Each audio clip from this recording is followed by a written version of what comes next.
من يهده الله فلا مضل له ومن يضلله فلا هادي له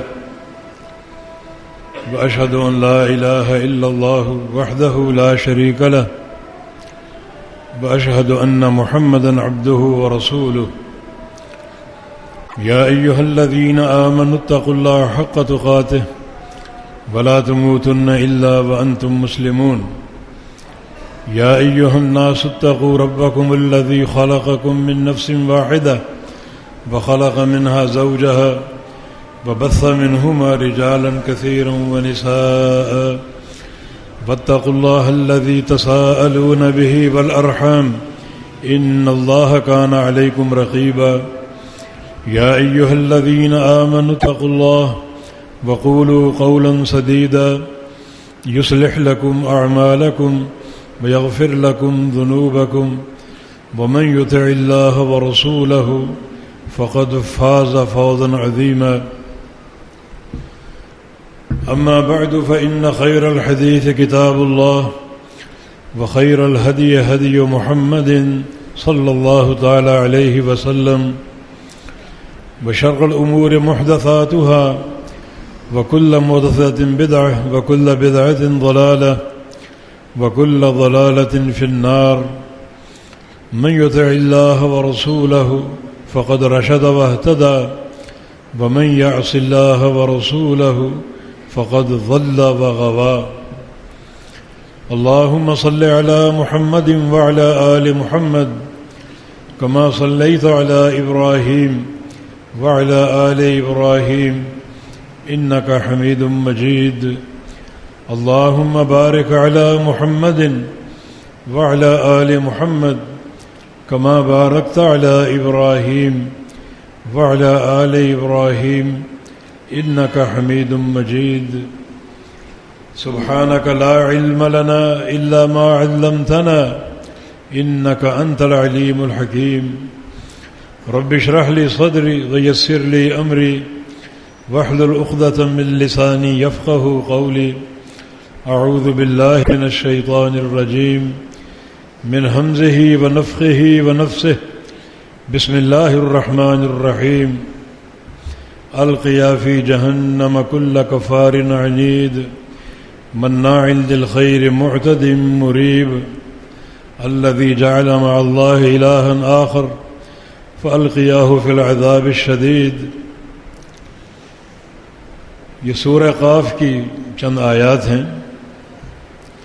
بتایا گیا تھا کہ یہاں اہل جہنم کا ذکر ہے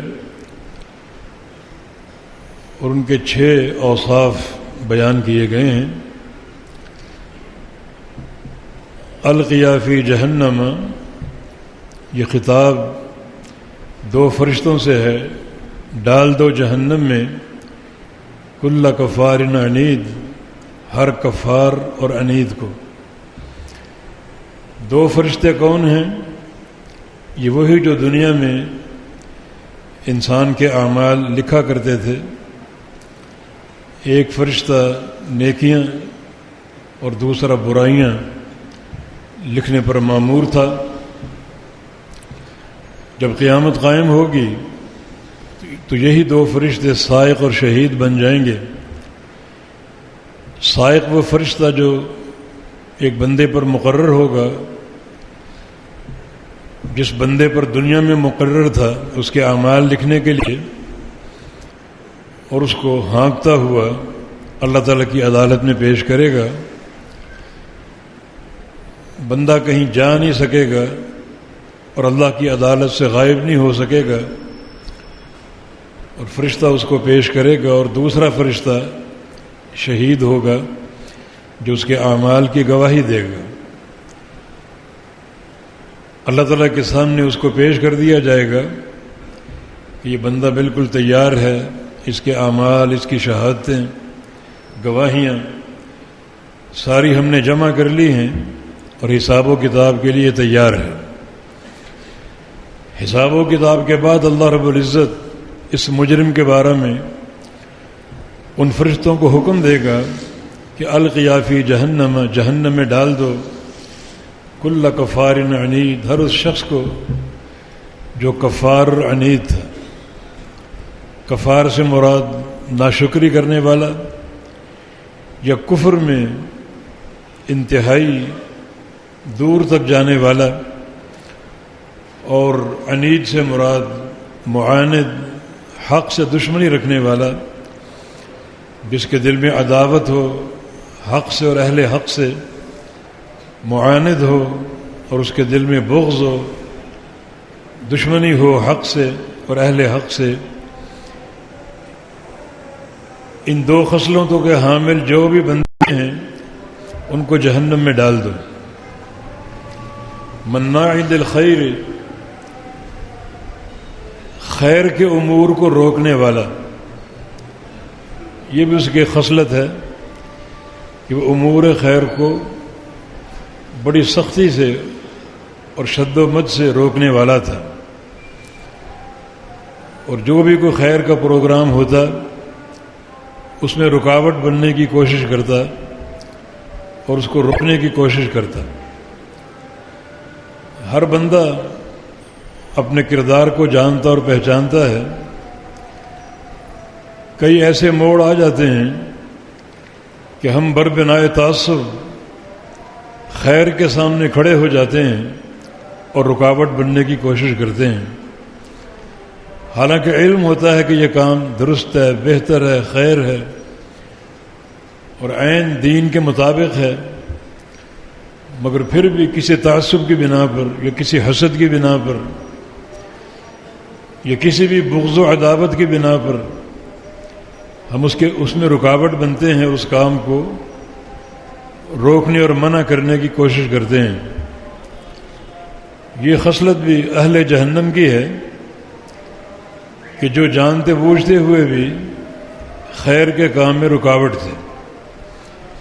جیسے یہودی تھے، انہیں معلوم تھا اللہ کے نبی یہ برحق ہیں، مگر وہ آپ کی دعوت اور آپ کے مشن کے مقابلے میں کھڑے ہو گئے اور پوری طریقے سے عداوت کا مظاہرہ کیا، رکاوٹ بنے.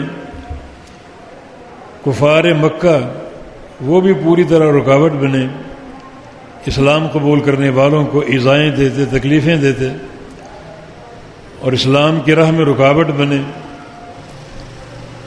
یہ خصلت کفار میں تو بڑی قوت کے ساتھ موجود تھی، لیکن اگر یہ خصلت ان لوگوں کے اندر موجود ہو جو کلمہ گو ہیں، مسلمان ہونے کا دعویٰ کرتے ہیں اور کسی بھی موڑ پر وہ حق کے مقابلے میں کھڑے ہو جاتے ہیں، حالانکہ انہیں معلوم ہے کہ یہ حق ہے، یہ عمل خیر ہے اور یہ کام ہونا چاہیے، مگر کسی بھی وجہ سے وہ اس میں رکاوٹ بننے کی کوشش کرتے ہیں.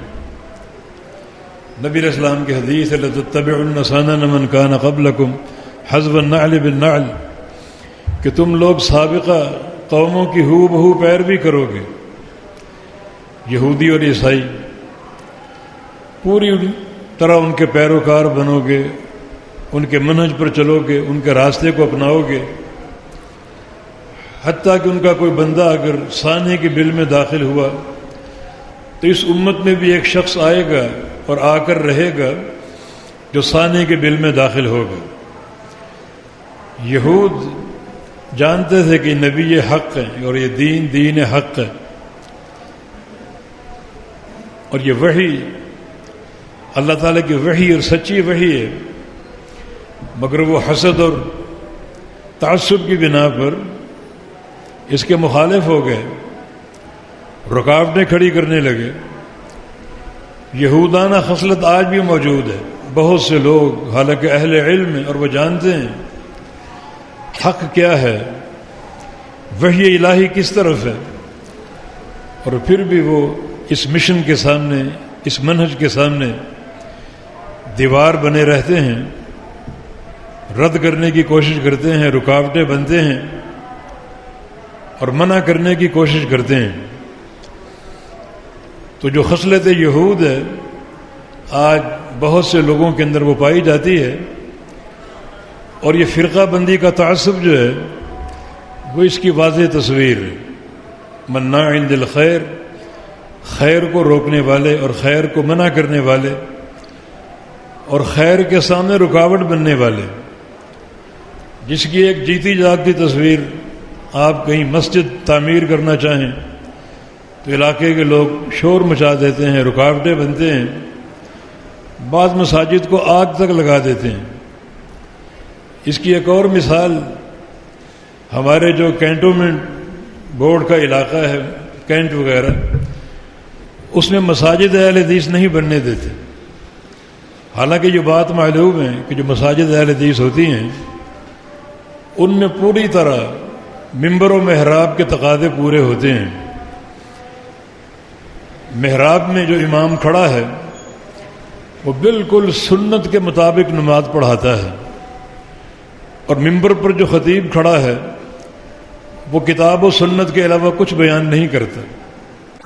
باقی جگہ ہم نے ہر جگہ سن کر دیکھا قصے، کہانیاں، موضوعات، من گھڑت باتیں، ضعیف روایتیں اور جعلی قسم کے مسائل، ان کے لیے ہر طرح کی آسانیاں ہوتی ہیں، لیکن مسجد اہل حدیث کی تعمیر میں رکاوٹیں کھڑی ہوتی ہیں۔ قانون باقاعدہ پاس کر دیا جاتا ہے کہ کینٹ کے علاقے میں مسجد اہل حدیث نہیں بن سکتی۔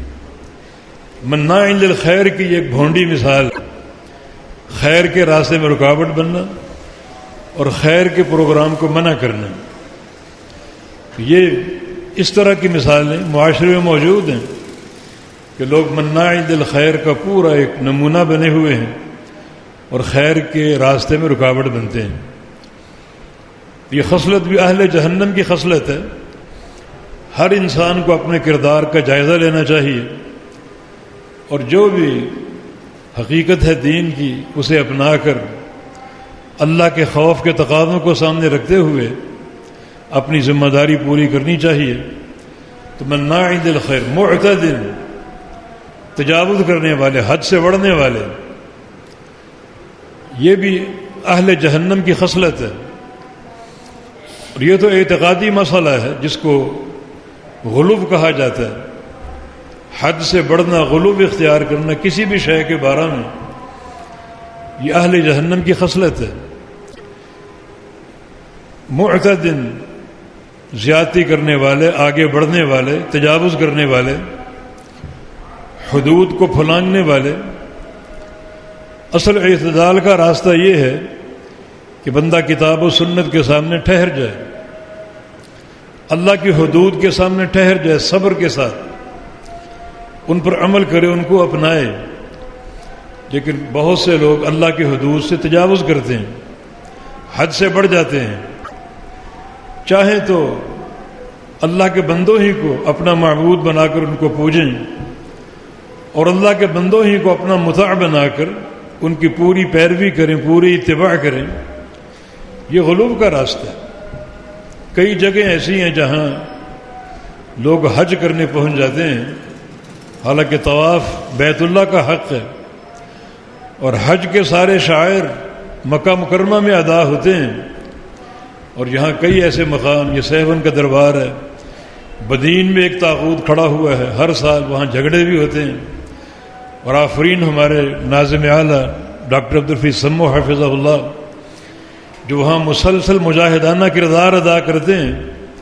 اسی طرح تربت میں کوہ مراد جہاں پر لوگ حج کے لیے جاتے ہیں، یہ سارا حد سے تجاوز ہے، اور یہ سارا لا حول ولا قوت الا باللہ، اللہ کی حدوں کو پھلانگنا ہے، اللہ کی حدوں سے تجاوز اختیار کرنا ہے۔ یہ معتد، ہر تجاوز اختیار کرنے والا، حد سے بڑھنے والا، حدود اللہ کو کراس کر دینے والا، یہ علامت اور نشانی بھی اہل جہنم کی ہے۔ حد سے بڑھنے والے، کسی بھی شے کو اس کی حد سے بڑھا دینا۔ تو بہت سے ایسے ہم نے تواغیت کھڑے کیے جن میں اللہ تعالیٰ کی صفات پیدا کر دیں۔ اللہ کے ولیوں کو غیب ہوتا ہے، اللہ کے نبیوں کو غیب ہوتا ہے، حالانکہ غیب دانی صرف اللہ کا حق ہے، اللہ کی صفت ہے۔ اللہ کے علاوہ کسی اور کو غیب دان ماننا اور کسی اور کے علم غیب کا عقیدہ رکھنا، یہ عقیدہ کفر ہے، اور یہ معتد انسان ہے، تجاوز کرنے والا۔ کسی بھی شے کو اس کی حد سے بڑھا دینا، یہ اعتداد ہے، تجاوز اختیار کرنا ہے، اور یہ اہل جہنم کی علامت ہے۔ اور مریب یہ پانچویں علامت ہے، شک کرنے والا، جو ہمیشہ شک و شبہ کی وادی میں رہتا ہے اور شکوک و شبہات کا شکار رہتا ہے۔ بات بالکل واضح ہے، یقین اس شخص کے پاس ہے جو کتاب و سنت کا پیروکار ہے، جس کے ہاتھ میں وحی الہی کا نور ہے، جس کا ظاہر و باطن اللہ تعالیٰ کی وحی کے نور سے منور ہے، اس کے پاس یقین ہی یقین ہے۔ وحی الہی وہ شے ہے جس کا آغاز امر سے تعارف کرا دیا گیا، ذالک الکتاب لا ریب فیہ، اس میں کوئی شک نہیں ہے۔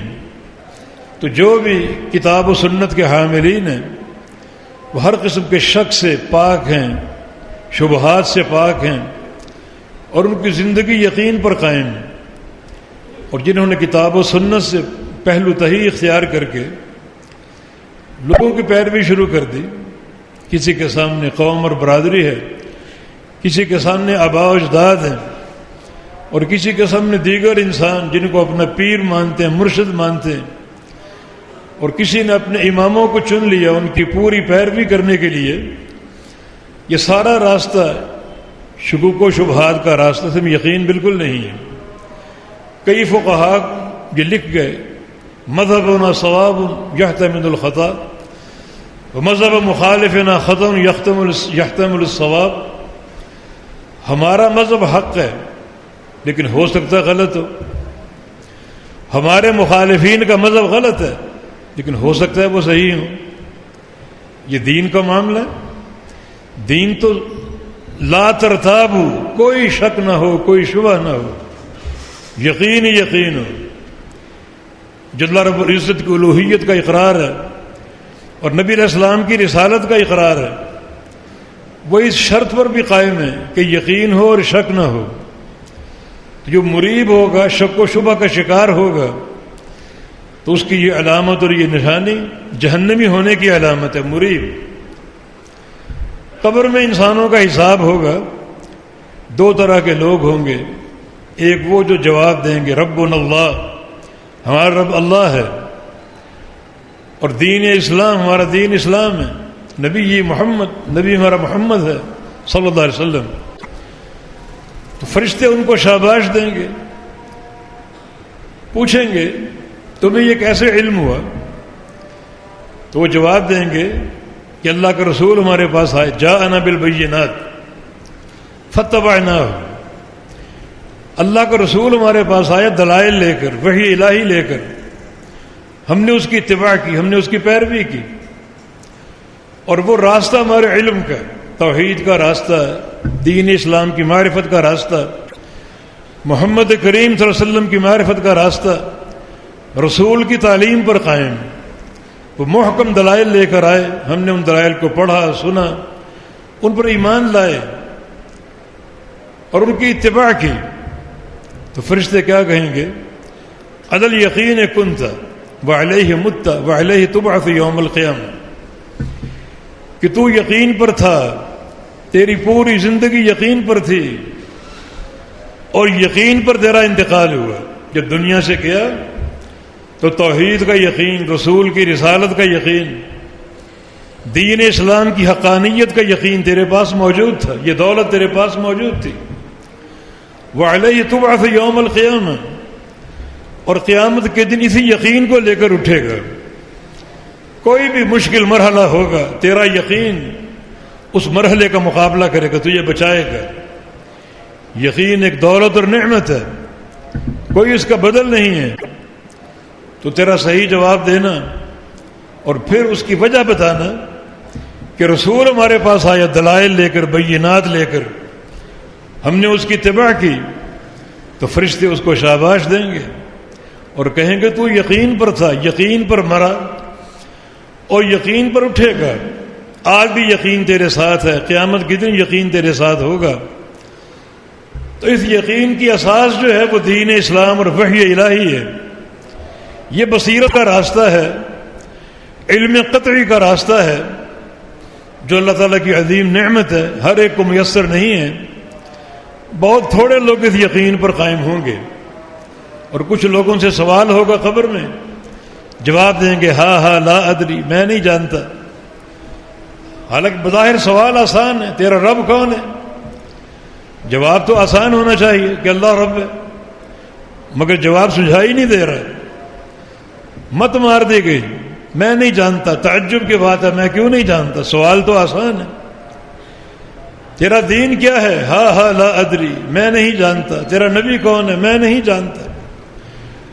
حالانکہ جواب تو آسان ہونا چاہیے. دنیا میں عشق و محبت کے دعوے، اور اب تم کہہ رہے ہو میں نہیں جانتا.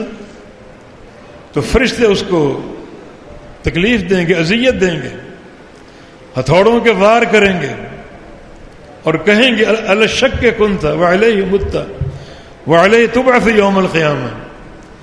تیری پوری زندگی شک پر تھی.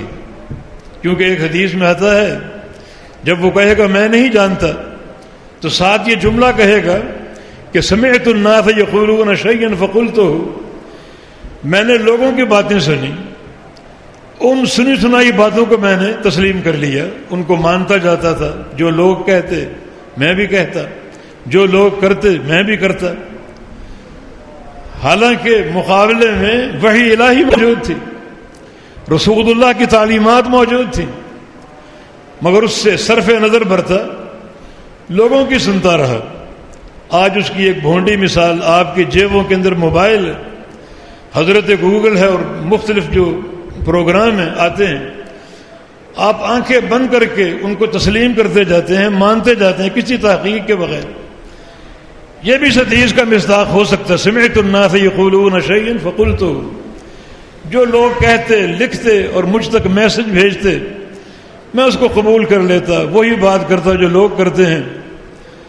تو یہ ساری باتیں بصیرت سے ہٹ کر تب فرشتے کہیں گے الشک کنت وعلیہ مت وعلیہ تبعث یوم القیامہ، کہ تیری پوری زندگی شک پر گزری اور شک پر ہی تیرا انتقال ہوا، شک پر تیری موت ہوئی، شک پر چلتا رہا حتیٰ کہ شک پر ہی مر گیا. وعلیہ تبعث یوم القیامہ، اور جب قیامت کے دن اٹھے گا تو شک ہی تیرے ساتھ ہوگا. جو مشکل مراحل آئیں گے، تیرا شک ان کا کیا مقابلہ کرے گا؟ وہ شک تو عذاب الہی کو دعوت دے گا اور تیری ناکامی کو دعوت دے گا. یہ مریب شکوک و شبہات کا شکار ہونا بھی، یہ بھی یقیناً اہل جہنم کی علامت ہے. یہ 5 علامتیں ہو گئیں. اور چھٹی الذی جعل مع اللہ الہا آخر، جس نے اللہ کے ساتھ کسی اور معبود کو پکارا، شرک میں مبتلا ہوا، غیروں کو پکارنا، فلاں مشکل کشا، فلاں حاجت روا، اور فلاں دستگیری کرنے والا، فلاں اولاد دینے والا، فلاں شفا دینے والا. حالانکہ مردوں کو پکارنا، غیر اللہ کو پکارنا اپنی حاجات کے لیے، یہ شرک بھی ہے اور کفر بھی ہے، بڑا بھیانک قسم کا کفر، جس کی ایک بھونڈی مثال جو اکثر آج ہر مزار پر ہوتی ہے، وہ قبروں پر چادریں چڑھانا، دیے جلانا اور قبروں پر چراغاں کرنا. اسی شرک کی بڑی بدترین مثال ہے یہ. کیونکہ اس کا معنی یہ ہے کہ قبر والا خوش ہو جائے، بھئی چادر کیوں چڑھا رہے ہو، یہ قیمتی چادریں، یہ دیے کیوں جلا رہے ہو؟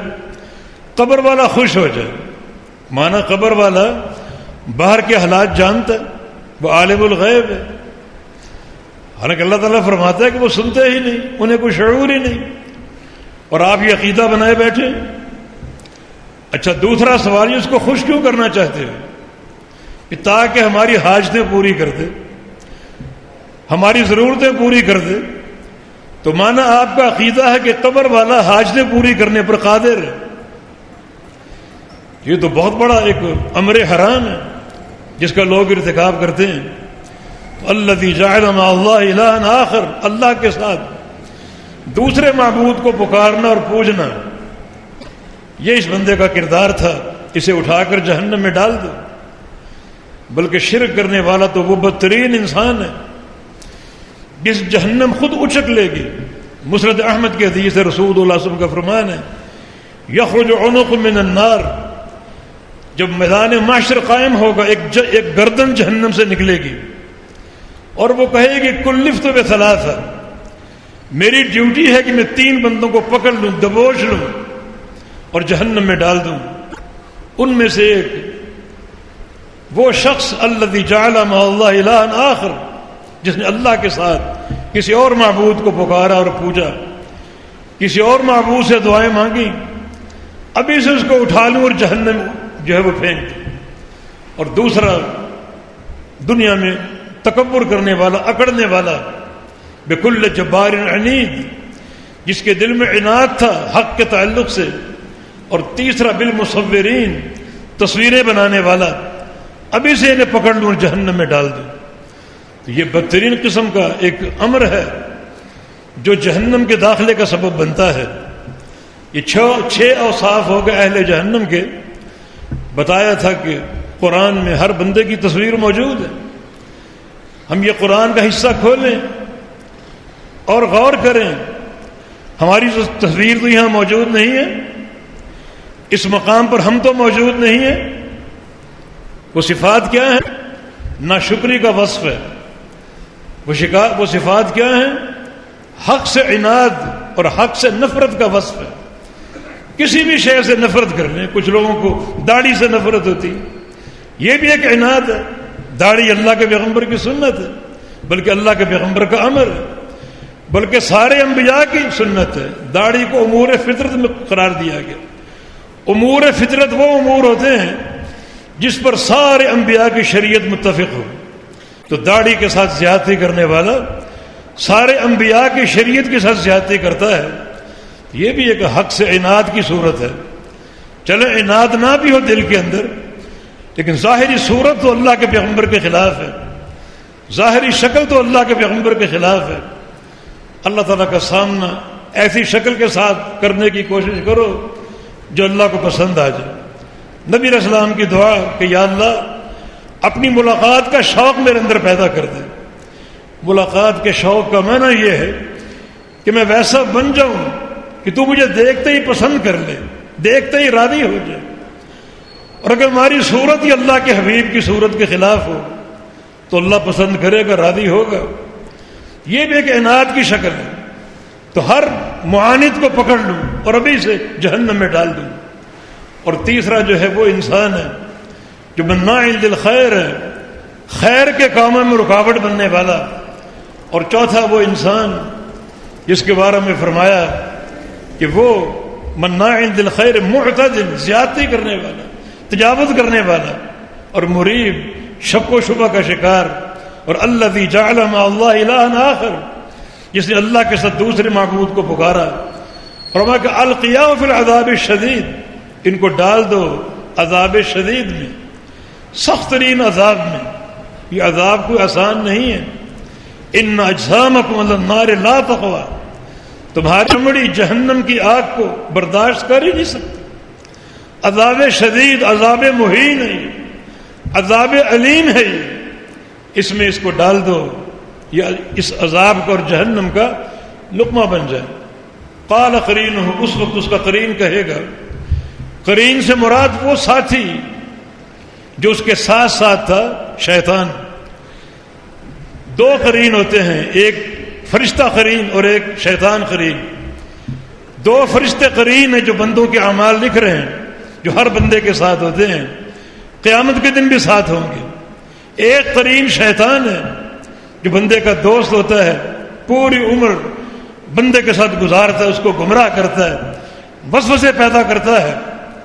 جب جہنم میں داخلے کا وقت آئے گا، انسان ایک حجت، کمزور حجت پیش کرنے کی کوشش کرے گا کہ یا اللہ میرا کوئی قصور نہیں تھا، یہ قصور سارا میرے قرین کا ہے، اس شیطان کا جو مجھے مسلط تھا، وہ مجھے برائیوں کا حکم دیتا تھا، گناہوں کا حکم دیتا تھا، مجھ سے شرک کرواتا تھا اور یہ گناہ کرواتا تھا۔ تو قال قرینہ، اس وقت شیطان بولے گا، اس کا قرین بولے گا ربنا ما اطغیتہ، یا اللہ میں نے اس کو سرکش نہیں بنایا، میں نے اس کو نافرمان نہیں بنایا۔ قرین تو ہر بندے پر تھا، لیکن بندے نمازی بھی تھے، سچے عقیدے والے بھی تھے، وہ کیسے اس قرین سے بچ گئے؟ مانا اس نے خود گمراہی مول لی ہے، خود یہ گمراہی کا خریدار۔ میرے تو وسوسے ہوتے تھے، محض اوہام ہوتے تھے، اور تیری آیات بینات اس کے سامنے تھی، نبی کے معجزات اس کے سامنے تھے، کتاب و سنت کی تعلیمات اس کے سامنے تھی۔ میرا تو خالی وسوسہ اور وہم ہوتا تھا کہ اس کے اندر ڈالتا تھا، اور تیری کتاب اس کے سامنے تھی، احادیث مصطفیٰ علیہ السلام اس کے سامنے تھی۔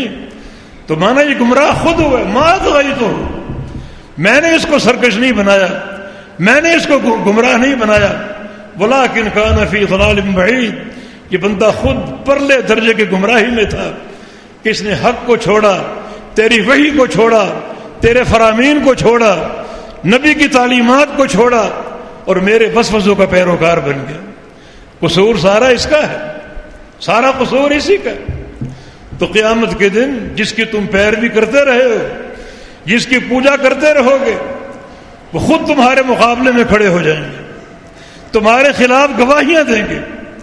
اذ تبرأ الذین تبعوا من الذین اتبعوا ورأوا العذاب وتقطعت بهم الاسباب، جن لوگوں کی پیروی کی گئی، یہ پوجا کی گئی اللہ کے سوا اور اللہ کے رسول کے سوا جن کی پیروی کی گئی، جب وہ اظہار برات کر دیں گے، ناراضگی کا اعلان کر دیں کہ ہمارا ان سے کوئی تعلق نہیں ہے، یہ ہماری پوجا کرتا رہا، یہ ہماری پیروی کرتا رہا تجھے چھوڑ کر، ہمارا اس سے کوئی تعلق نہیں ہے، خود گمراہ ہوا یہ، اس نے خود آیات بینات کو چھوڑی اور ہمارے وساوس کے پیچھے چل پڑا، ان اوہام کا پیروکار بن گیا، تو وہ لوگ قیامت کے دن صاف مکر جائیں گے اور صاف اعلان برات کر دیں گے، اظہار ناراضگی کر دیں گے۔ استبرأ الذین تبعوا من الذین اتبعوا ورأوا العذاب، اب یہ پیروی کرنے والے عذاب کو دیکھ لیں گے، جہنم کو دیکھ لیں گے، قیامت کی ہولناکیوں کو دیکھ لیں گے، وتقطعت بهم الاسباب،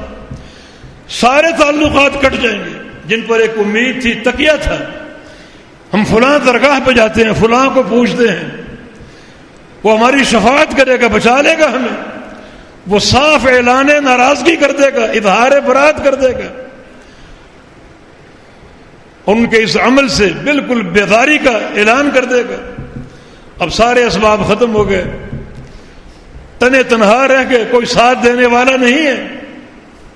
وقال الذین اتبعوا، اب جو پیروکار تھے، یہ ان کی عبادت کرنے والے تھے، ایک ہی حجت پیش کرنے کی کوشش کریں گے اپنے بچاؤ کے لیے، لو ان لنا کرۃ فنتبرأ منهم كما تبرؤوا منا، کہ یا اللہ دنیا دوبارہ قائم کر دے، ایک موقع دے دے، ہم دنیا میں جائیں اور دنیا میں جا کر پہلا کام یہ کریں، ببانگ طحل اعلان کریں کہ پیروی کس کی کرنی ہے، عبادت کس کی کرنی ہے، ہم دنیا میں جا کر اظہار برات کر دیں۔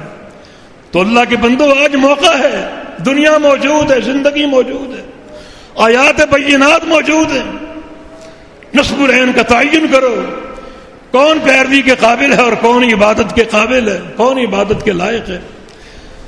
اللہ تعالیٰ سے مہلت جو مانگو گے قیامت کے دن کہ دنیا دوبارہ قائم کر دے، ہم دنیا میں جا کر اعلان کریں کہ ان سے ہم بیزار ہیں، ہم ان سے ناراض ہیں، ہمارا ان سے کوئی تعلق نہیں ہے، اظہار ناراضگی کر دیں دنیا میں جا کر۔ تو آج دنیا قائم میں موجود ہے، یہ کام آج کر لو، جو قیامت کے دن مہلت مانگو گے مہلت نہیں ملے گی۔ اللہ کا نظام ایک اور حق ہے، اس میں کوئی تبدیلی نہیں، کوئی تبدیلی اس میں نہیں ہے، حق بالکل واضح اور اعلان بالکل واضح۔ اب یہ خام خواہ کی فضول بحث میں پڑے ہوئے ہیں، لوگ کہتے ہیں ہمیں انہوں نے گمراہ کیا، وہ کہہ رہے ہیں کہ ہم نے گمراہ نہیں کیا، تم خود گمراہ ہوئے۔ اللہ فرمائے گا لا تختصموا لدی، جھگڑا مت کرو میرے پاس، خاموش ہو جاؤ۔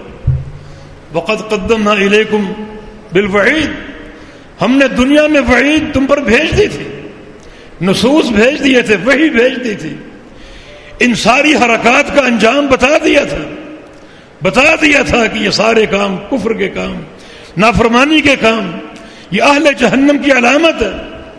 وقد قدمت الیکم بالوعید، وعید تم تک آ چکی تھی، خبریں تم تک آ چکی تھی، حق تم پر آ چکا تھا، اور تم نے خود قبول نہیں کیا، خود انکار کر دیا۔ تو بڑی یہ واضح نشانیاں اہل جہنم کی ہمیں سوچ و بچار کی دعوت دیتے ہیں۔ اللہ تعالیٰ فرمائے گا حق آ چکا تھا اور وعید آ چکی تھی۔ وعید سے مراد وہ نصوص جو کسی بھی عمل کی سزا پر ہوتے ہیں، فلاں کام کرو گے جہنم ملے گی، فلاں کام کرو گے جہنم ملے گی۔ ایک وعد اور ایک وعید ہے۔ وعد سے مراد جنت کا وعدہ اور وعید سے مراد جہنم کا خوف۔ وعد و وعید دونوں ہم نے بھیجے، جنت کے وعدے بھی بھیجے اور ان کی نشانیاں بھی بتا دیں، اور جہنم کی وعید بھی بھیجی اور ان کی علامات بھی بتا دیں۔ نبی علیہ السلام کی حدیث ہے، ایسا نہ ہو قیامت قائم ہو اور تم میرے پاس آؤ اور آ کر مجھ سے کہو ہمیں بچا لو، ہماری مدد کرو۔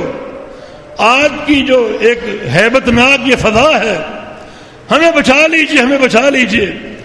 فرمایا اس وقت میرا ایک ہی جواب ہوگا، اور وہ یہ ہے کہ میں نے حق پیش کر دیا تھا، ہر چیز کھول کھول کے بیان کرتی تھی، اور جب دنیا سے آیا تو یہ بات اور یہ حقیقت کھول کر بتا کر آیا تھا کہ ترکتکم علی البیضاء لیلھا ونہارھا سواء لا یزیغ عنھا الا ہالک، کہ میں تمہیں ایک روشن اور واضح راستے پر چھوڑا جا رہا ہوں جس کی رات اور دن برابر۔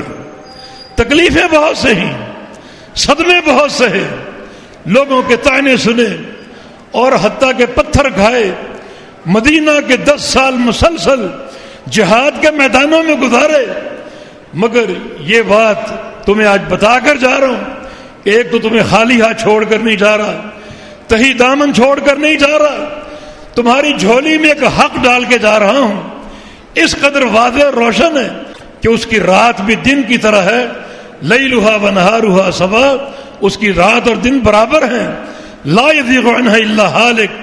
اتنا واضح حق ہو تو اس سے برگشتہ ہونے والا اور اس کا انکار کرنے والا وہی شخص ہو سکتا ہے جس کے مقدر میں ہلاکت ہو۔ آیات بینات موجود ہیں، نصوص قطعیہ موجود ہیں، اللہ اور اس کے رسول کی تعلیمات موجود ہیں اور فرامین موجود ہیں، بالکل واضح، نہ اس میں کوئی اندھیرا ہے، نہ کوئی خفا ہے، نہ کسی قسم کا ابہام ہے، ہر چیز بالکل واضح کر کے جا رہا ہوں اور تمہیں خالی ہاتھ چھوڑ کر نہیں جا رہا۔ اتنا واضح پیغام ہو تو اس سے پھرنے والا وہی شخص ہے جس کے بارے میں تقدیر کا فیصلہ ہو کہ یہ بندہ جہنمی ہے، یہ بندہ تباہ و برباد ہوگا۔ تو یہ مقام بڑا ہی قابل غور ہے۔ آج یہ ساری نشانیاں معاشرے میں کسی نہ کسی قدر اور کسی نہ کسی طور موجود ہیں۔ اپنا جائزہ لیجئے، اس مقام پر غور کیجئے۔ اور آگے اللہ تعالیٰ نے اہل جنت کی نشانیاں بیان کی۔ جب جہنم کا ذکر ہوگا تو جنت کا ذکر بھی ہوگا، جب اہل جہنم کا ذکر ہوگا تو اہل جنت کا ذکر بھی ہوگا۔ یہاں اہل جنت کی کیا نشانیاں بیان کی گئی اور کیا ان کی صفات بیان کی گئی، وہ بھی کھول کر بیٹھیں، جائزہ لیں، کوشش کریں گے آتا جمعہ انشاءاللہ بیان ہو جائے۔ وما توفیقنا الا باللہ تعالی، اللہ ہمیں فہم حق عطا فرما دے، عمل بالحق کی توفیق عطا فرما دے، اللہ ہم سب کو ہدایت دے دے، اللہ اس معاشرے کے ایک ایک فرد کو صراط مستقیم دکھا دے اور صراط مستقیم کی ہدایت دے دے، اللہ ہم کو کفر سے بچائے، خصائل کفر سے بچائے، شرک سے بچائے، امور شرک سے بچائے، بدعت سے بچائے، اہل بدعت سے بچائے، اللہ ہمارے ظاہر و باطن کو حق کے نور سے بھر دے اور حق کے نور سے منور فرما دے اور حق کے زیور سے آراستہ فرما دے۔ اقول قولی ھذا استغفر اللہ لی ولکم وآخر دعوانا ان الحمد للہ رب العالمین۔